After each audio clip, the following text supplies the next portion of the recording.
What's up, gamers? Today I'm going to be showing you the best tier 10 medium tank.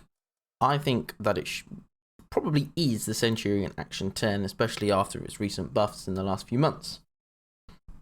So I've got two games today. One is the most damage I've ever done in a tank, and it is this tank. And then the second game will be a game with over 6,000 damage. So before these two monster games happen, if you want to go down below and leave a like, and don't forget to subscribe, and also go into the comments and tell me the type of video that you want to see, and then I'll work on it and see if I can get one done.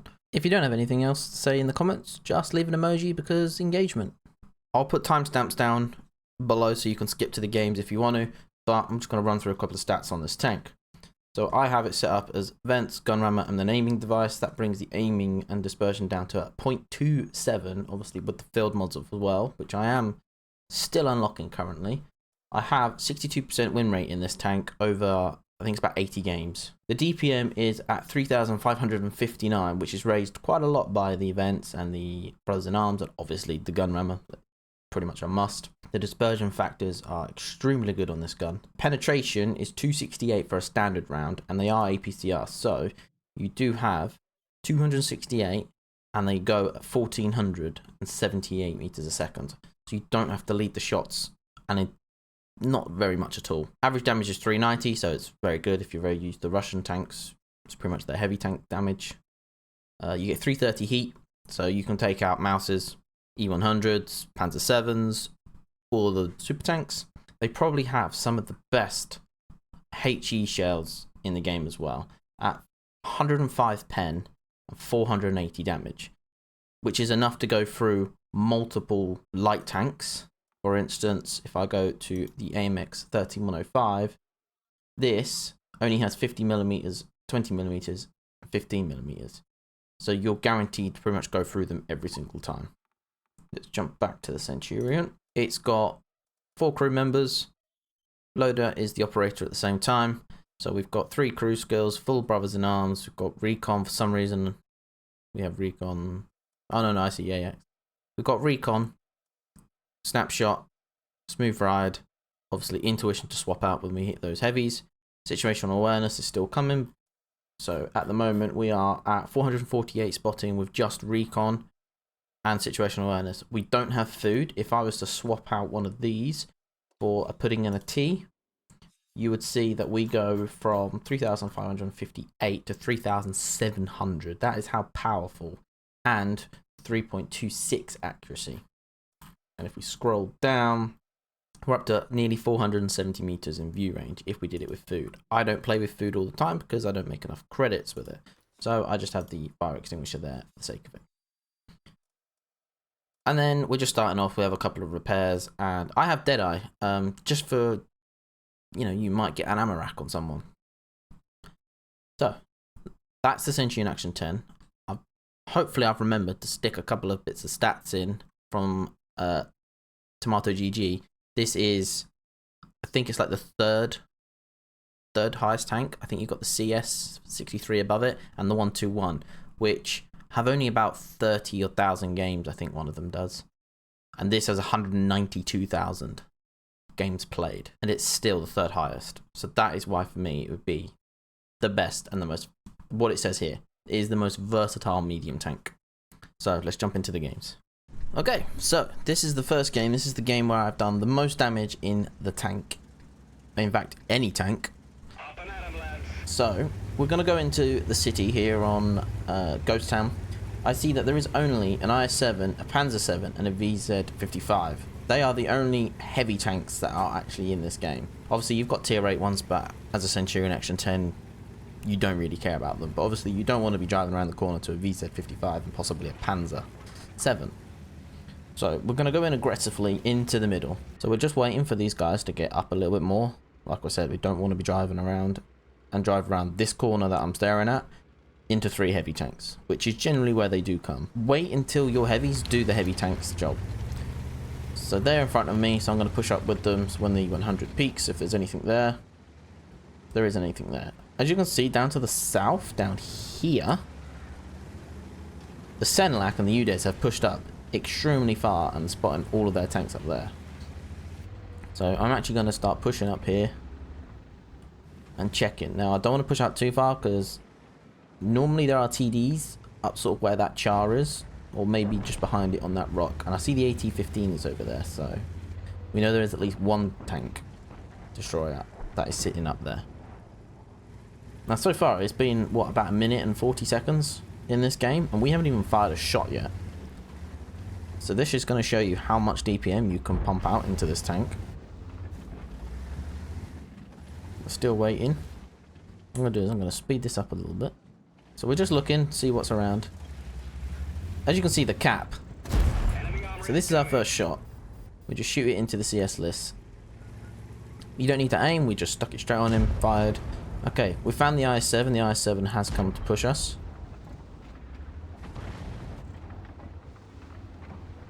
We fire another one into the Lys's turret. So we're at 799, and obviously with the massive amounts of pen, unfortunately even there, shows you some of the trolliness of tanks. So this is the AMX. Unfortunately, got a little bit lucky out there. I think this was not with the server reticle on, which I definitely do admit you should play with. This is just a bad shot. He's got a piked nose. I should have waited, or waited a tiny little bit longer, fire it into his lower plate. Right there, we shoot it into his tracks. He's probably got the durability device because I didn't knock his tracks off. You can side scrape in this tank, especially against tier 8 tanks. Now you can see the gun handling on this. You can peek out, you can fire. You don't really have to fully aim because it's already so accurate. And we're in. So we've taken out the entirety of that tier 8 heavy tank. I see the Panzer 7 is pushing here.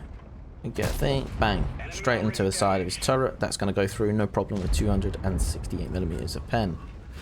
And we find his weak spot again, fire it in, clear him out.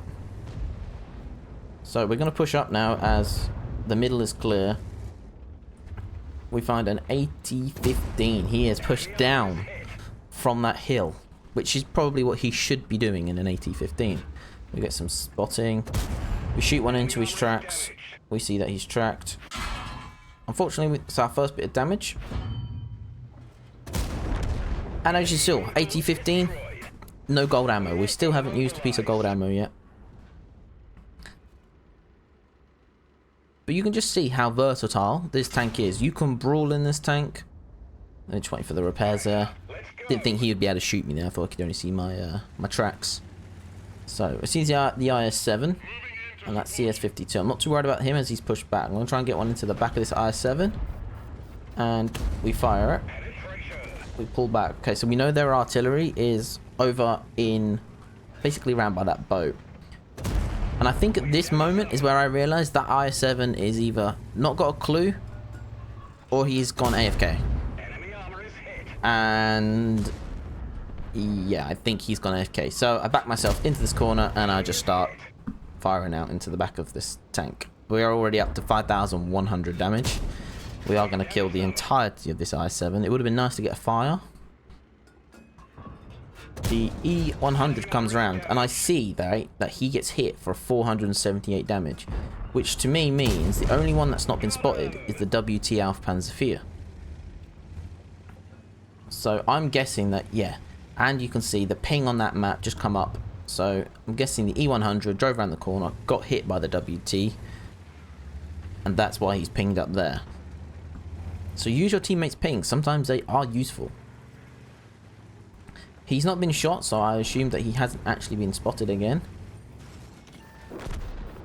And there he is. So we fire one off into him. Okay, we get hit by the char, so we move back. We're up to 6,500 damage and 722 spotting, which most of that came from that AT-15. I'm unsure what happened, but someone slapped him for a lot of damage at that one shot. Yep, okay, so he's fired and we can still spot him. Somehow, critical damage. Unsure. Right here, I should have loaded high explosive and fired that because it still has an extremely good velocity. The velocity on this shell is 1,173 meters a second just for an HE shell, and it's the same with the high explosive anti-tank. So we're up to 5 kills. We intuition switch, use the HE. We drive forward. We roughly know whereabouts he is because he's been hitting us. So we load the HE just to get the full potential out of it.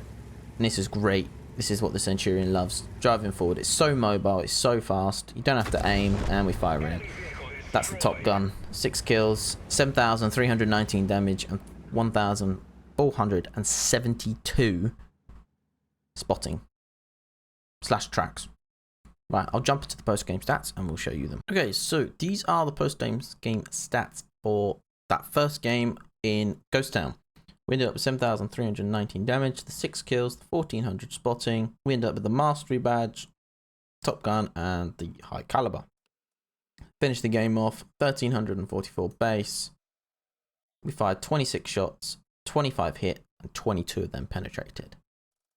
As you can see, very much dealt most of the damage in this game. The VZ on the other team had an extremely good game as well, but not good enough. So this is the second game in the Centurion Action 10. We're going to push into the town as it is an encounter battle. Now what I want to do is I want to go to the D9 area right in the corner, just on the edge of this house. And what you do is you push this tree down to the left and that one, and push this one like that. That allows you to shoot where I was just aiming on that corner and not get spotted. So we shoot one into the side of the Object 277. We do get spotted as we was obviously a bit too far forward, as he is a fast, heavy tank.